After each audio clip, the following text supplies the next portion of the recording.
All right, this is your girl Bree Elaine. I am from the 813 all day. I know my voice doesn't sound like I'm from Tampa, but I am born and raised. So I want this show to specifically reach out. I'm hoping that it reaches a lot of people and for them to change their lives in the way that God sees fit. So what I mean by that is, for a long time, I think ever since I've been in church, I've always been told about Jesus, right? He's loving, he's caring, he forgives everything. He's such a nice and beautiful, soft God.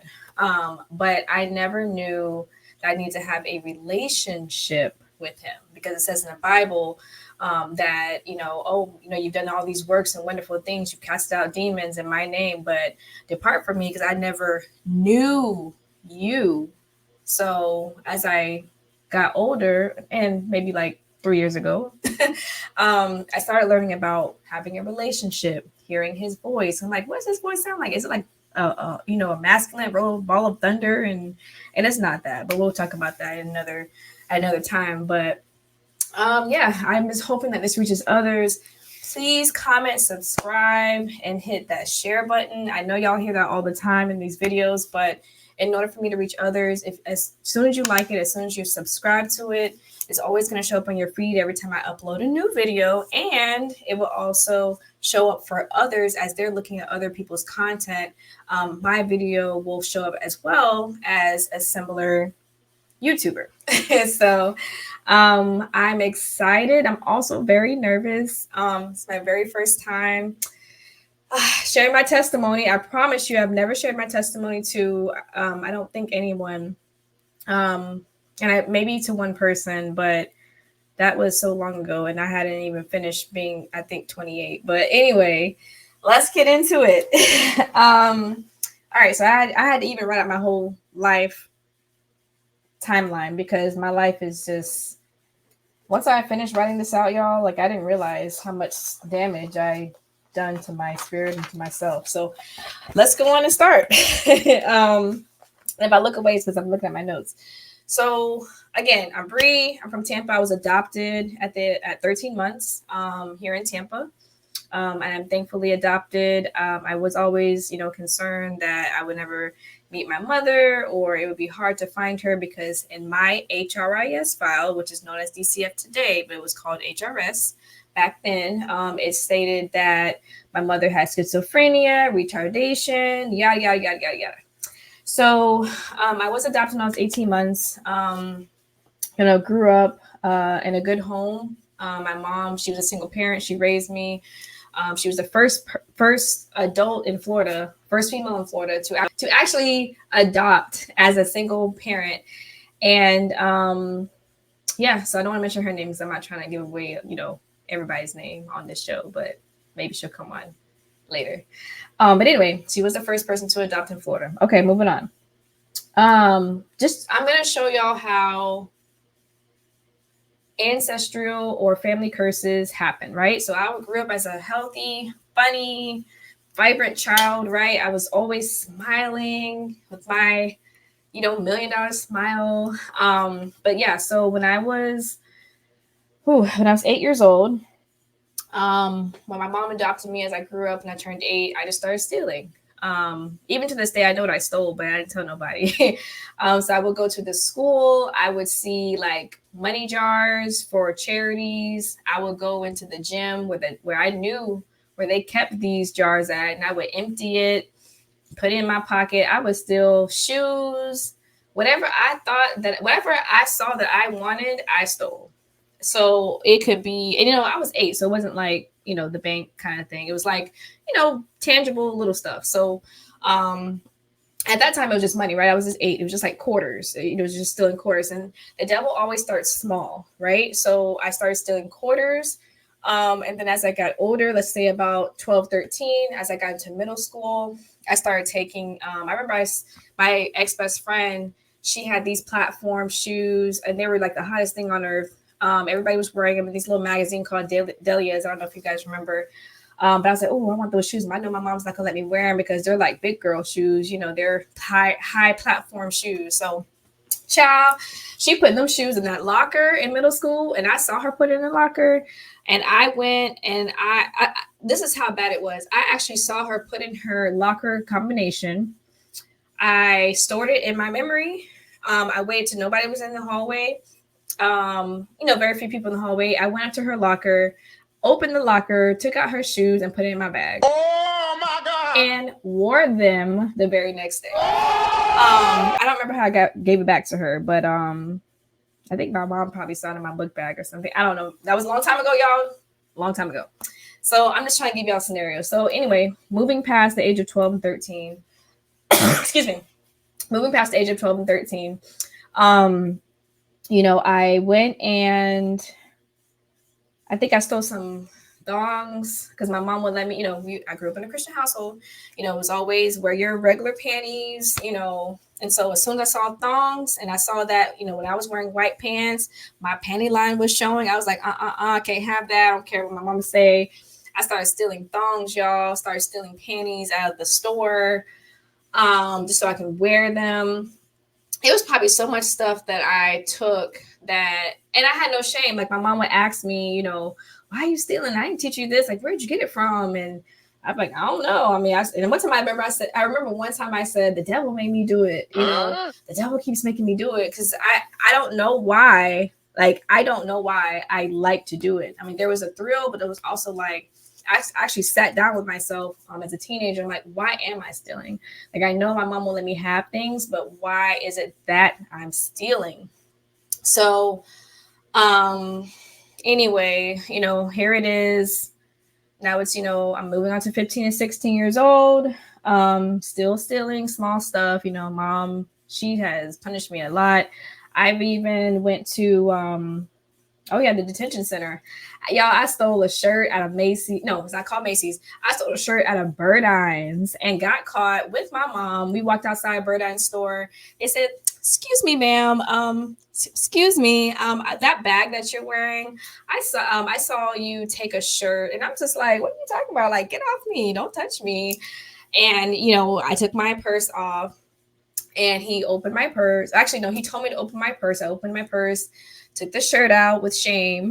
And my mom, I kind of did like a little side eye to see her reaction. And child, I went to the juvenile detention center, had to sit up there. I mean, I got handcuffed, first of all, in the parking lot, sat in the back of a police car, went to the juvenile detention center, watched Lion King while I was waiting for my mom to pick me up. I know it's not funny.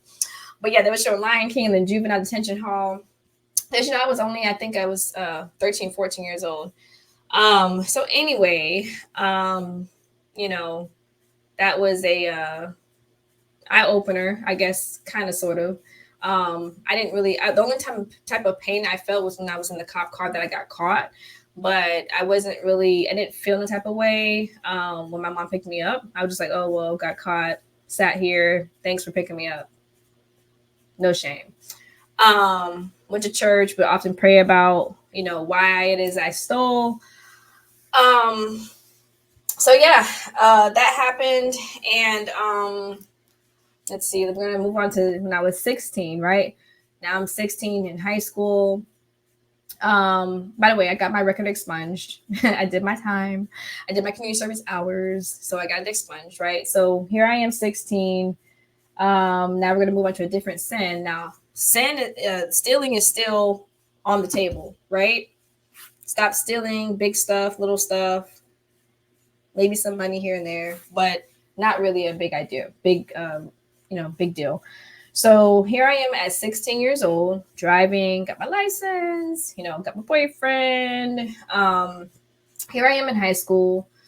Another sin I would say that people are really laxed on is having sex. So, get your friends at school. Oh yeah, girl, how was sex? Does it feel good? Does it hurt? Should I try it? Should I wait till I'm married? Because, I've heard some stories where, all your friends talking about, girl, it's so good, girl, and girl this and girl that. Okay, well, girl and guy that's listening, that's watching. Well, I tried it and, of course it feels good. Everybody knows, well, not everybody. Those of you who are not virgins knows that it feels good.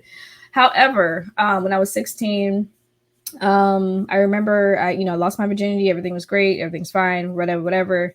Blase, blase. And then I got pregnant.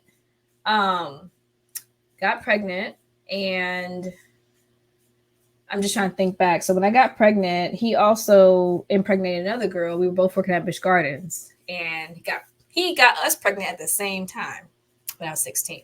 Now I know some of y'all know my daughter. She only 10, and now y'all do the math, right? Of course, another sin added on, right? So we have stealing. Now we got fornication. That's the second sin. Third sin. Now I murdered somebody, right? Abortion, aka abortion. Don't let abortion is just a cute little name or a cute little. It makes it soften. It makes murder soften up a little bit. But yeah, got an abortion when I was 16. Not too proud about that. But you know how like back in the day when your parents were like, if you lie, you'll cheat. If you cheat, you'll steal. If you steal, you'll kill.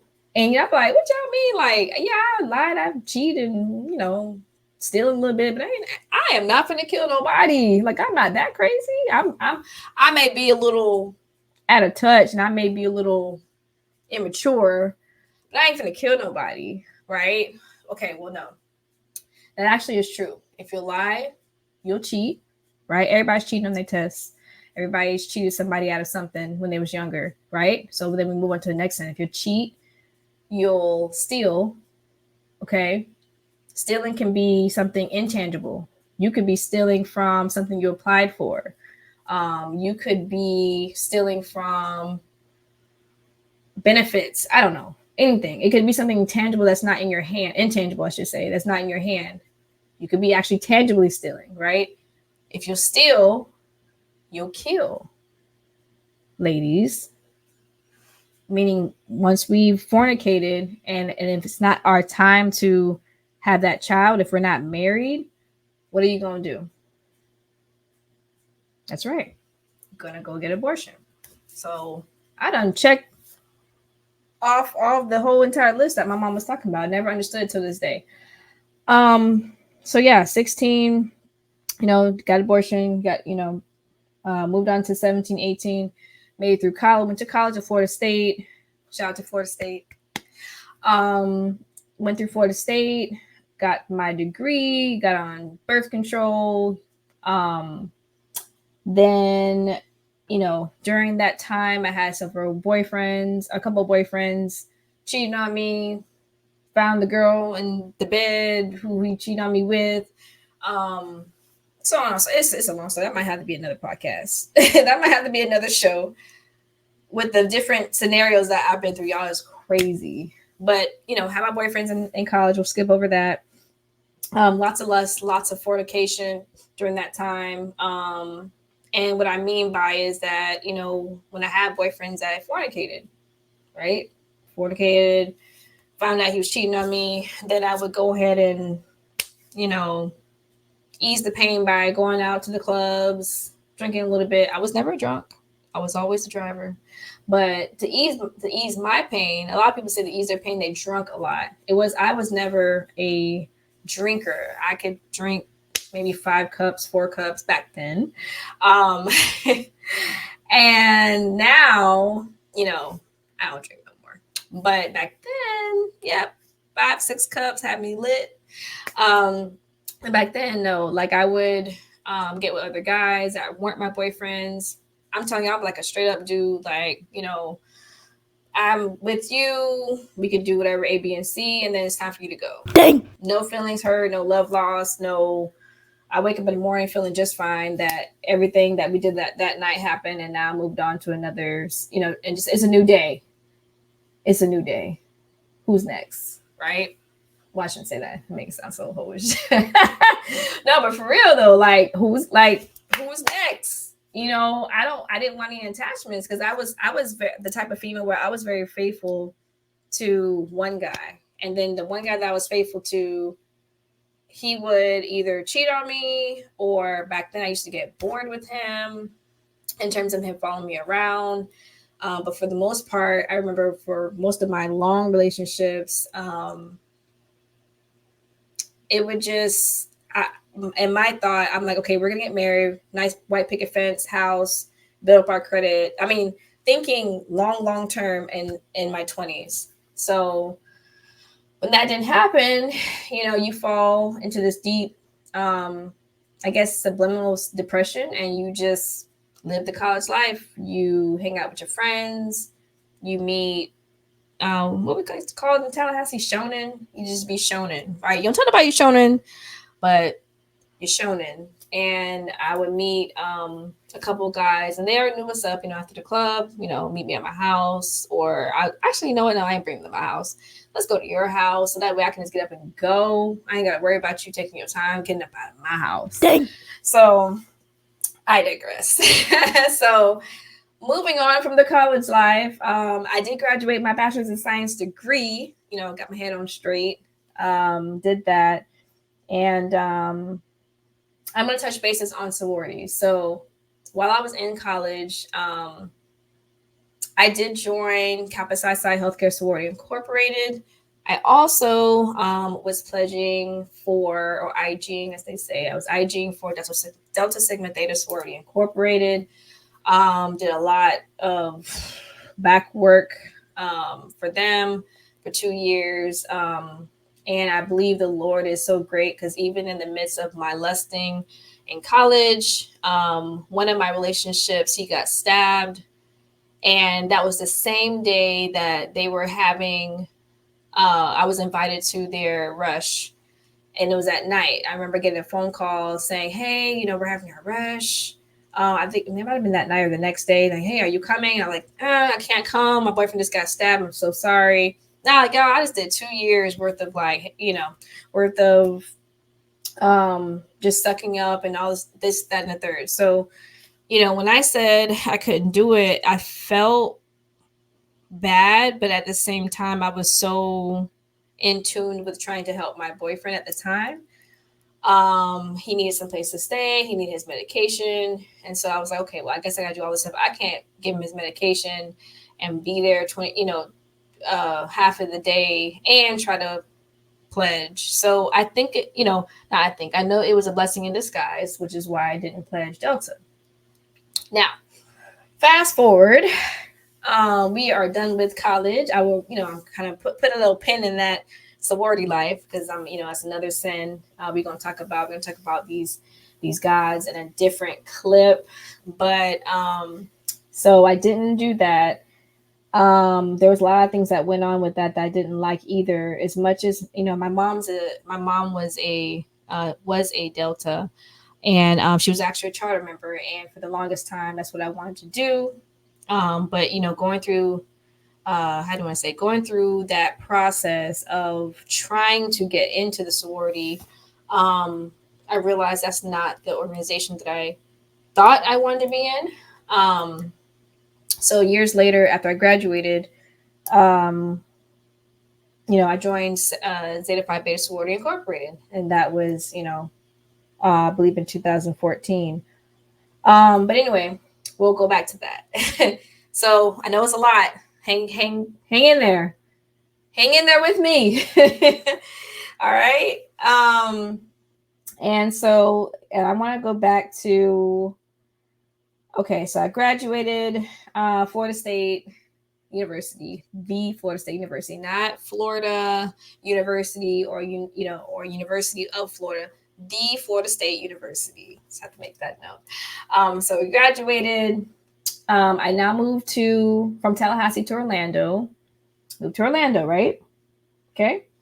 Now from Orlando, started working, got my own apartment, and then I met my daughter's dad. That was in 2012. Well, in between 2010 and 2012, I was working. I didn't ask my mom for any money at times, because I wanted her to feel like that I could do it on my own. There was even a period of time where I even went on Craigslist. I, looked for boyfriends, just like I was bored, y'all. I was just trying to find a man. Because I guess when guys, approached me, they feel like I was going to say no. I don't know. Maybe I have that kind of face. It's like, oh, she's going to say no. I don't know. So I just looked for my own man. And I went ahead on Craigslist and found a couple people to hang out with. Nothing serious, y'all. Gave me money, and so on and so forth. I even went as low as being a dancer at a club. Yes, y'all. I was a dancer at a club. Only for 4 weeks. So I was a dancer at a club for 4 weeks. Realized, it might have been 3 weeks because I didn't even like it. Realized that I have absolutely stooped to the ultimate low. As low as you can get. It's taking yourself after graduating from college and dancing at a club. Sorry, I muted my mic. So yeah, at that time I stopped doing it and I'm like, you know what, this is not who I am. This is not who God has called me to be. And so I went from that to meeting my daughter's dad. And that's a long story, but I'm gonna try to make it short. Basically met him at a club, still going to clubs. He had a very great singing voice, very good personality. I think he was staying with a couple friends. He lived with a couple friends. Ended up moving out because their lease was ending. I told him he can move in with me. I put a timeline on it, y'all. I said 2 to 4 weeks. End up staying with me for 2 to 4 weeks. Those 2 to 4 weeks turned into 6 weeks. Now we had 2 months. Now we have 4 months. Looking for places to live. Little did I know, he had an ID and no credit. He had no history of renting. So of course it's going to be hard to find an apartment to stay in by yourself. So we ended up staying together. I mean, we had a love-hate relationship. Our personalities matched because he was funny. I was funny. We loved to hang out. We loved to go out. He had great at singing. I give him that. He can sing. Right? Y'all gonna say, well, he probably sung your jaws off. That wasn't it. But I mean, we automatically clicked. It was an attraction that we both had. And so, that was that. And then all I remember is that before I met him, I asked him, was he married? I asked him, did he have any kids? The questions you typically ask a man when you first meet him. Well, he said he had no kids. He said he was not married. So I took his word for it. When you ask a man, does he have any kids? You don't expect him to say no if he has like 2, 3, 4, 5, 6, 7, 8, 9 kids. But yeah, this guy said no, he didn't have no kids. Shout out to Charles Ishmael Jr. Charles Ishmael Jr. said he had no kids, and he had kids. And, as much as my background is, I love kids. I love, at the time, I love education. I love do my externship with kids. So, I didn't have a problem if a guy had kids. Well, honey, he said he had no kids.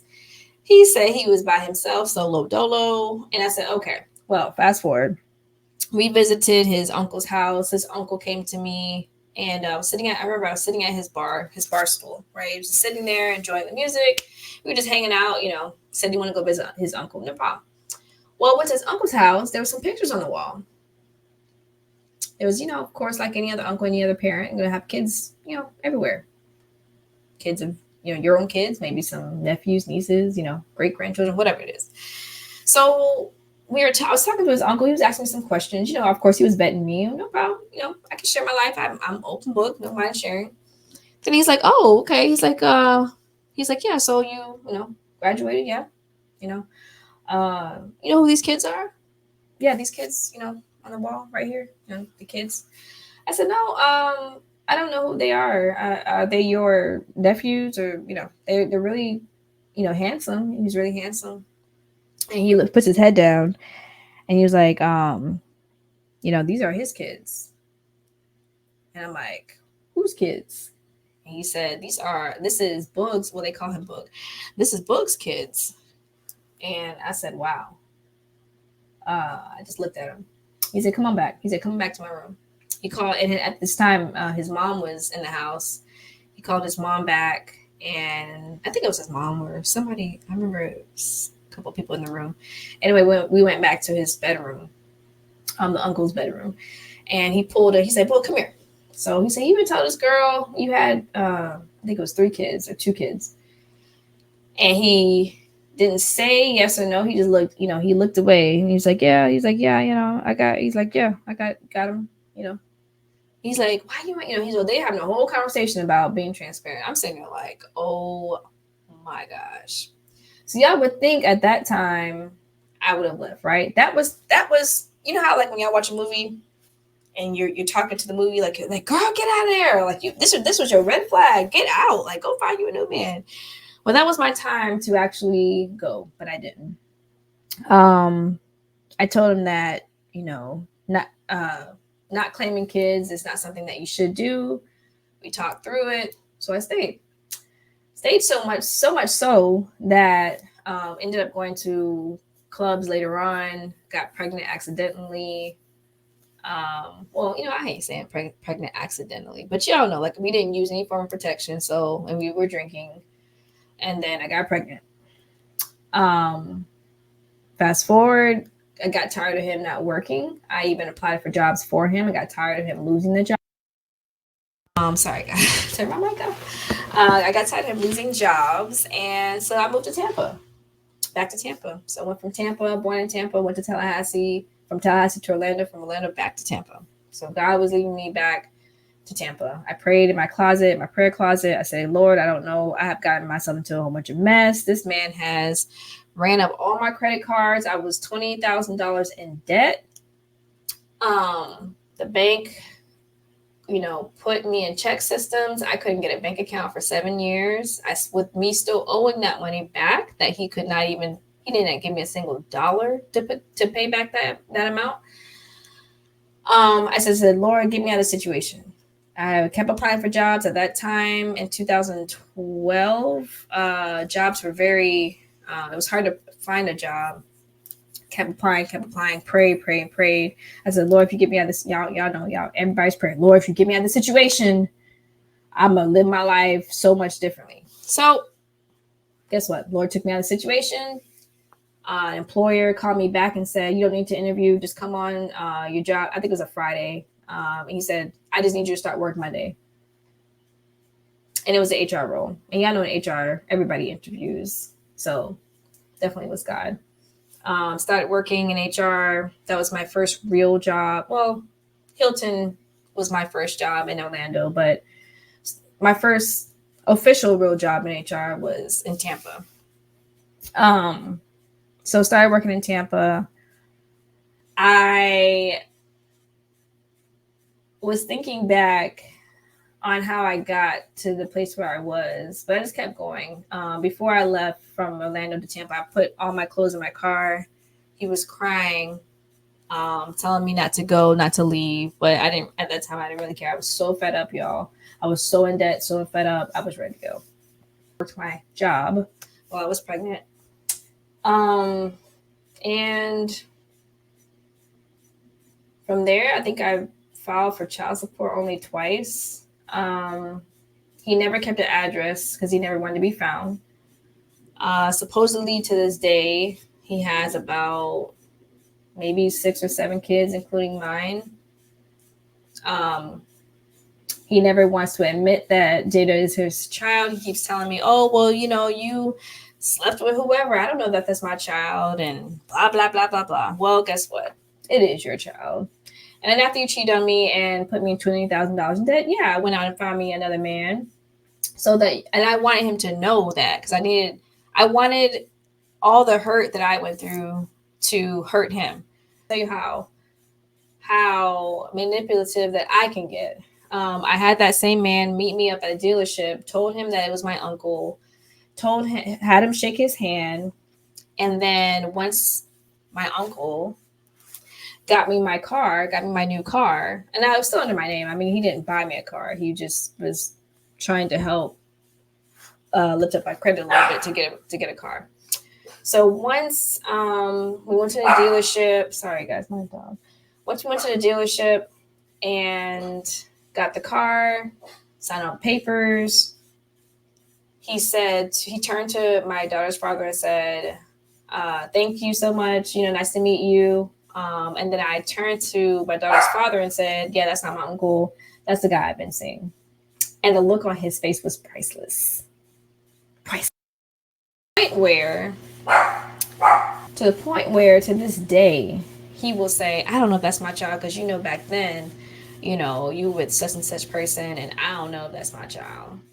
Like, it hurts him so much, so he will bring up that story. I don't care if I'm 50 years old, he will bring up that story. And I was like, if you feel that way, I'll buy the test. I'll buy the DNA test, and I'll drive up to you. You don't have to waste no gas. You don't have to call nobody to send you to Walgreens. I'll pay for it all. That's how confident I am that she is his child. Fast forward. I know it's a lot, guys. It's like, fast forward. Now I have my daughter. She's 10. Just me living the life here in Tampa and having my mom help me with her, it definitely helped a lot. I did have a fiance back in 2019. And it ended, 2017, and it ended 2019. I found him, and how it says in the Bible, he who finds a wife has found a good thing. Well, I was always the one to find the guy, right? Always trying to find the guy, because I felt like if I didn't find the guy, if I'm not the one approaching someone else, then it's not going to happen. So I was always like the dominant person, like, hey, what's up? How you doing? My name is Bree, yada, yada, yada. Let's chop it up. Let's go have some coffee or whatever, So yeah, I was doing that. That's how I met my ex-fiance. Found out he was, first of all, he was married. I told him I wasn't going to date him until he had separation papers. He got the separation papers after 2 months of going with him. He got the divorce papers 2 months after going out with him. Everything played out. Everything was nice. Told my mom that he wanted to marry me. Jada, my daughter Jada, was invested in him. She called him dad. So that didn't work out because he was still in love with his ex-wife. And I found that out because I think she contacted me. We had a conversation. And not that time I didn't believe her. It's just that I saw on his phone years, this is like the second year that I got actually access to his Instagram, because we had a joint account doing a business. So Instagram asked me if I want to log in as him. And I said, sure, why not? This is when we were broken up. And so once I logged in, I saw like all these messages, y'all, from like these, I want to be careful how I choose my words.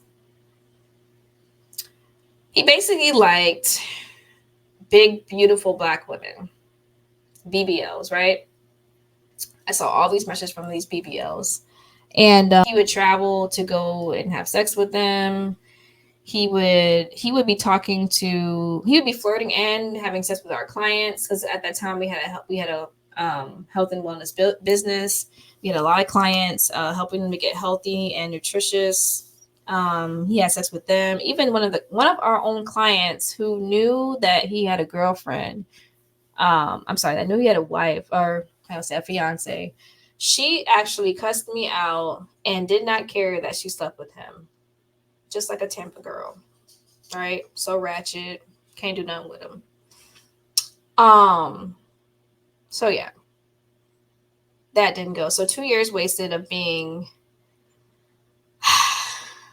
in a relationship. But you know what? I don't 100% blame myself, but I do blame myself, because had I relied on the Lord, to guide me and lead me to the husband that he had for me, I probably wouldn't have wasted 2 years because I initially founded him.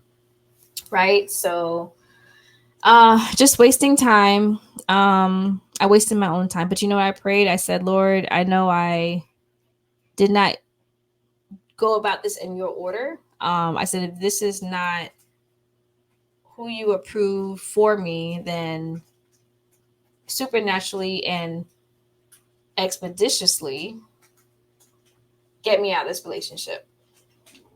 And I kid you not, I was headed to an all-white party. Saw him dancing with some girl. The girl saw him with a ring on. Excuse me. Hey, Coco. The girl saw him with a ring on, and she was like, yeah, I thought it was kind of funny that he was dancing with me, and I saw a ring on his finger. And I said, yeah. I said, I'm his fiance, and so she was like, oh, like she had this deer in headlights look, like, oh my gosh, She was like, I'm so sorry. I'm so sorry. And so I was like, well, it's fine. Because, I had prayed that prayer. And I remember I called his best friend because me and his best friend were talking about, why is he doing this? And just kind of like just some stuff.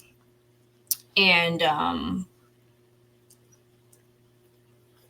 at that time, his best friend was telling me things that was a pattern. And so I went home from the all-white party. He went home. And at that time, just to kind of rewind a little bit, we did stay together for a year. And then I after we stayed together, I was looking for my own place. I couldn't find an apartment here in Tampa at that time. So I moved into a house. And I told him that, we could own this house together after we get married. This would be kind of like our, little house that we rent out, and we can use the equity from the house to pay for our dream house. So we did that, and not we did that. What am I trying to say? That was the plan. And I kid y'all not, the very next day, sunshine shining, it's 85 degrees, blue skies, had no arguments, nothing. I didn't even talk to him about the girl that he was dancing with. I just, observed, he called me out the blue and was like, he said, hello. He said, hey, I just want to let you know that I spoke with a couple of my friends. I spoke to my pastor. Y'all, he don't have no pastor. He goes to my church, first of all.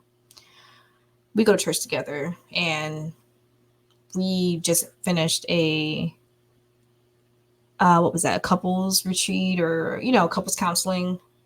So anyway, I just wanted to call you and let you know I talked to my pastor and I talked to my friends, and I just don't think that I'm just gonna end the relationship right now. And yeah, that was it. And then he and I said, okay, all right, and he hung up the phone. I thought I was being punked, y'all. Like, I thought, because it wasn't like, oh, well, I'm doing this, I'm doing that. Oh, well, we've been having arguments, so we're not feeling each other. So, but no, it was just like, hey, yeah, I decided, yeah, we're not going to finish our relationship. So, yeah, have a nice day. Bye. And that was it. So that was the story of us. But God answered my prayers. I said, God, do this expeditiously, and he did it. Yep. So not married, still single since 2019. I've had dates and so on, but I wanted to kind of tell my testimony because through the stealing, through the lying, through the abortions, I've probably done everything but actually sold drugs. And yeah, I didn't even tell you. Matter of fact, I skipped over the Orlando part. So yeah, when I lived in Orlando, let's rewind again. When I lived in Orlando, before I met her dad, going through all these different scenarios with all these men, and men cheating on me and not having that perfect relationship that I that I was told I could have. Like, once you're married, you can have this, you can have kids, you can have the dog and the fence, and, you know, live a Christian, beautiful life.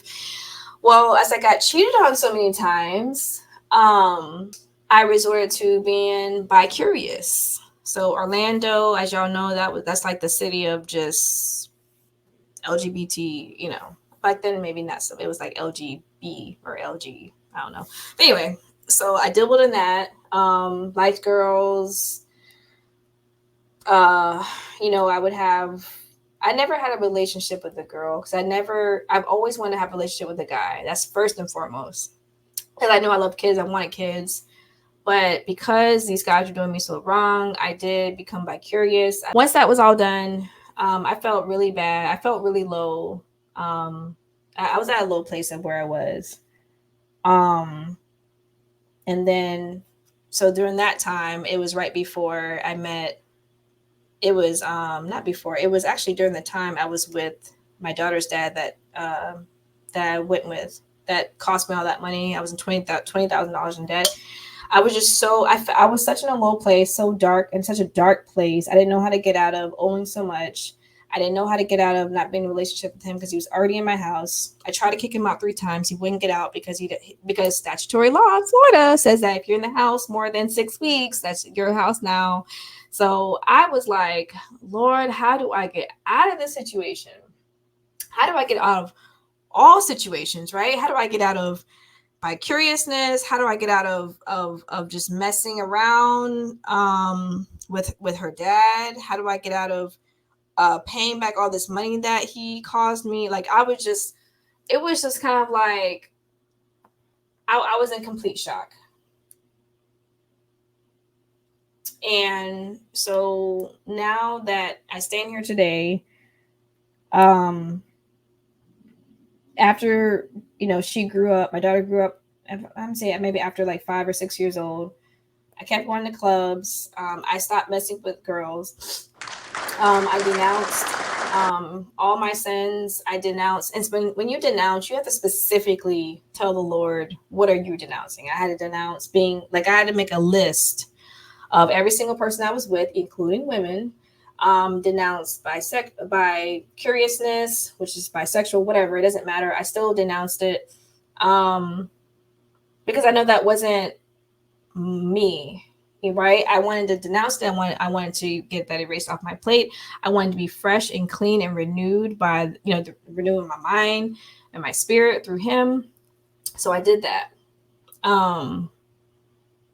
And then once I denounced, I think I watched a video, and I wanted to know about how do I hear from God, right? I know there were signs that he worked his way through my situations, but I wanted to hear his voice. And I'm tired of thinking his voice is some thunderous voice or some, like, I don't know what I thought, but I wanted to hear his voice. And someone said to me that his voice is basically my voice but convicting me of something that I would not tell myself. Or it'll be a small, quiet, still voice. You'll know it because you'll know it. Excuse me. So once I heard his voice, I thanked him. I still hear his voice till this day. I've always had visions in my dreams of things that hasn't happened yet. So much so to where I was with an ex-boyfriend of mine a long time ago, and I actually told him what his ex-girlfriend looked like to the T, and he was scared. He was like, oh my gosh, how would you even know that? Because I never showed you a picture. And I would ask God, you know, yeah, that's when I was still, you know, listening, but I would ask God, I'm like, you know, is this guy still for me? Is he, you know, for me? And show me who he is. Show me him. Show me his heart. And he did. He showed me that he was still in love with his ex-girlfriend. I described her down to the T.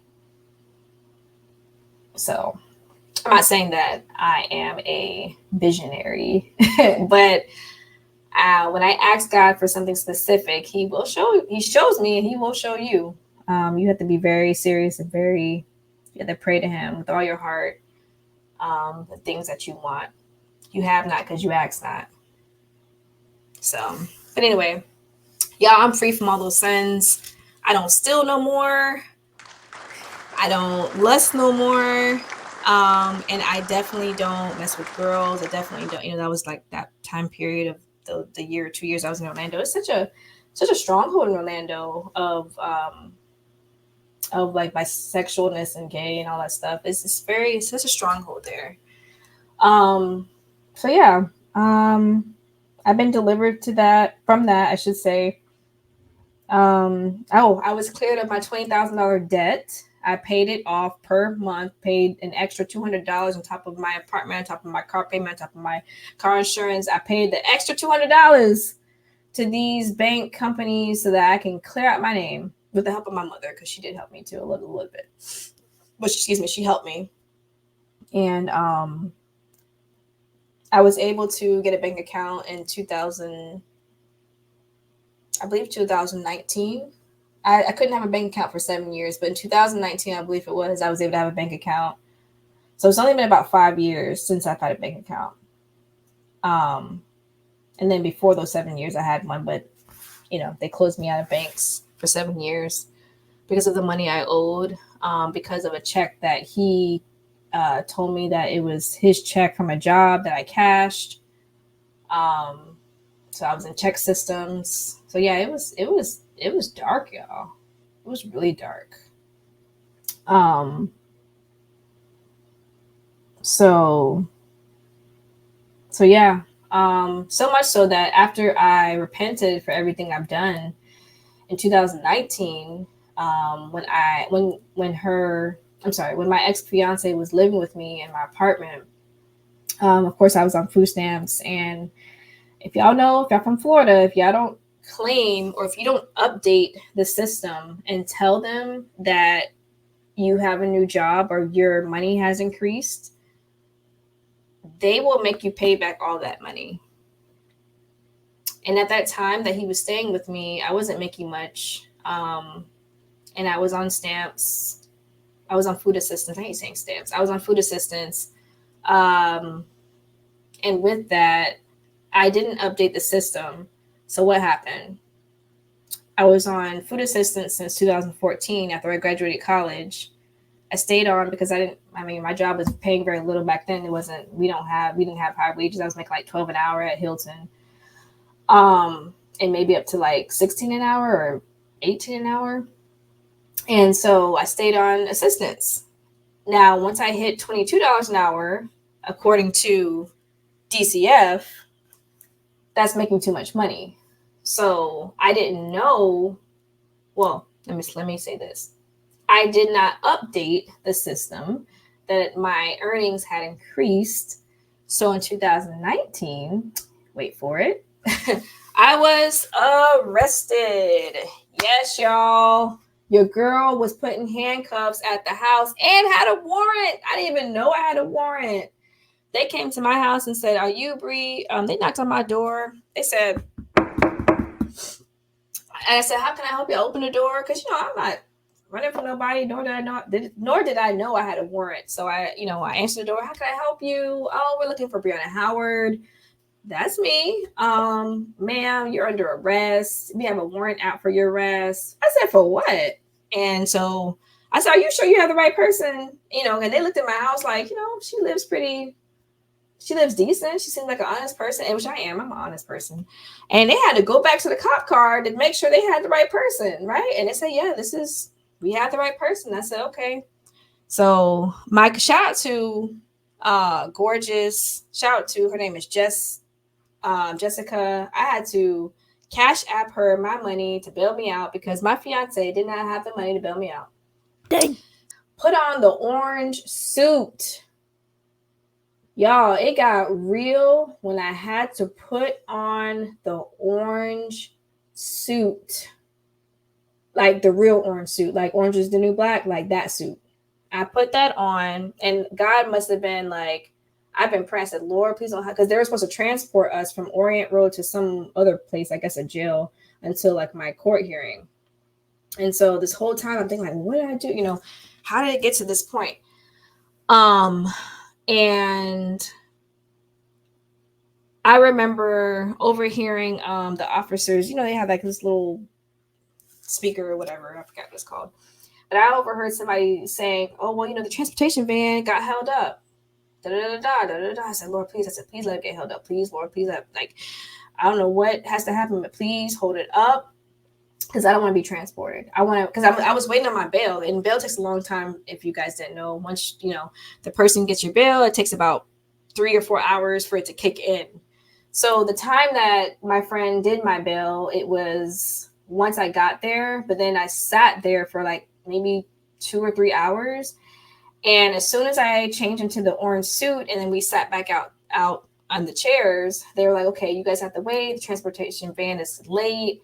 I said, "Oh, good." And I was praying, Lord, like y'all don't understand how, if prayer was a person, like I was pulling their face, arms, and legs and praying that this van got held up, and just until my bond came. And I kid you not,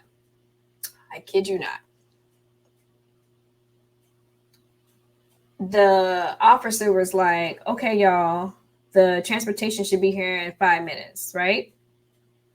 I was like, so I still pray. I was like, "Lord, please, Lord, please."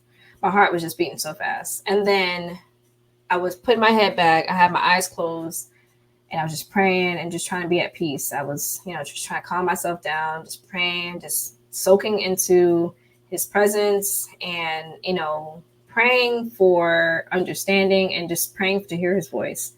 I didn't hear anything, but what happened was my bail came, and they said, "Howard, you ready to go?"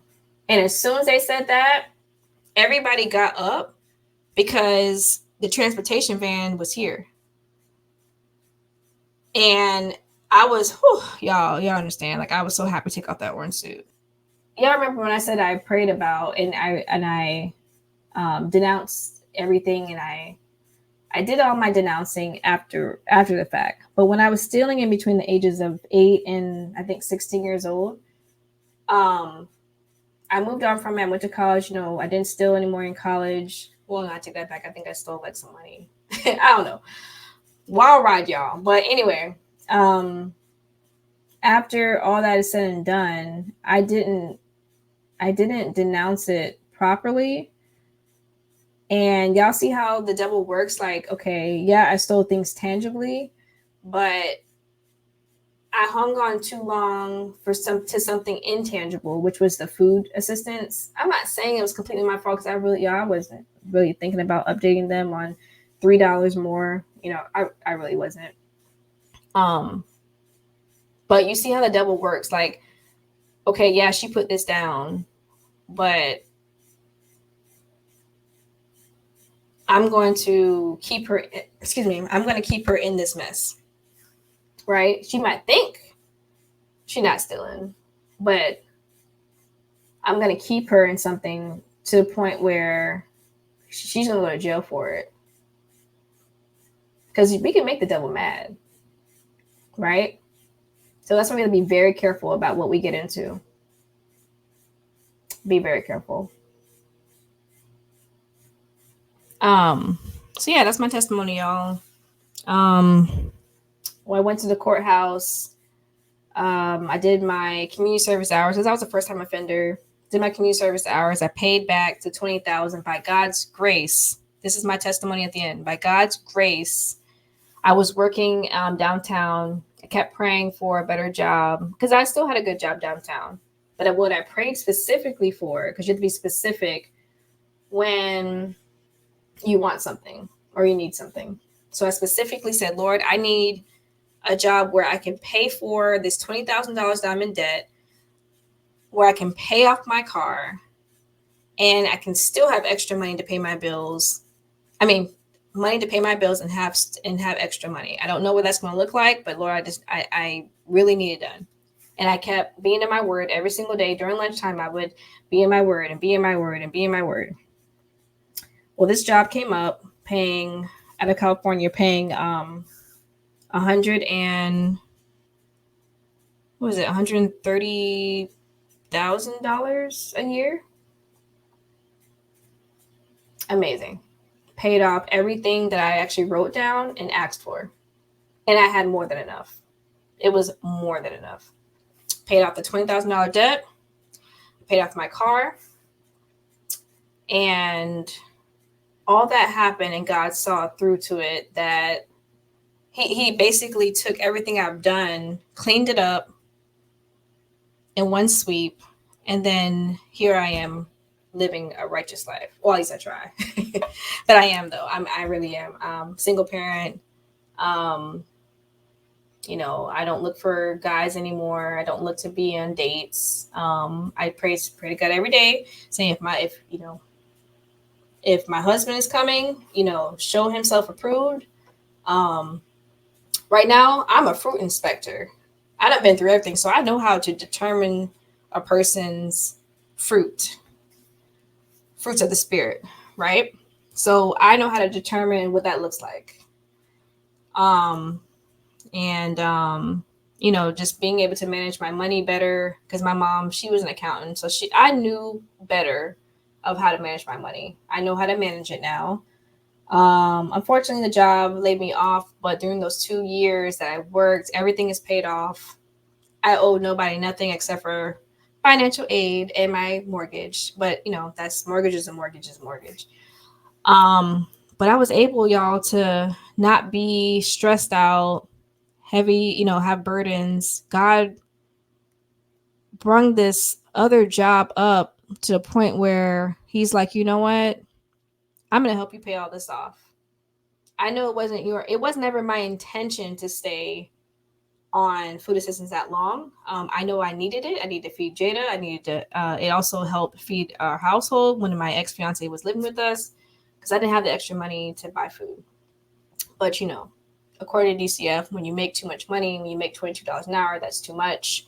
So don't even apply. Don't even try to apply, y'all. Like, just let them determine if you make too much, and be sure you put down how much you make, and be sure to update them, even if your dollar even increases, because it's that serious.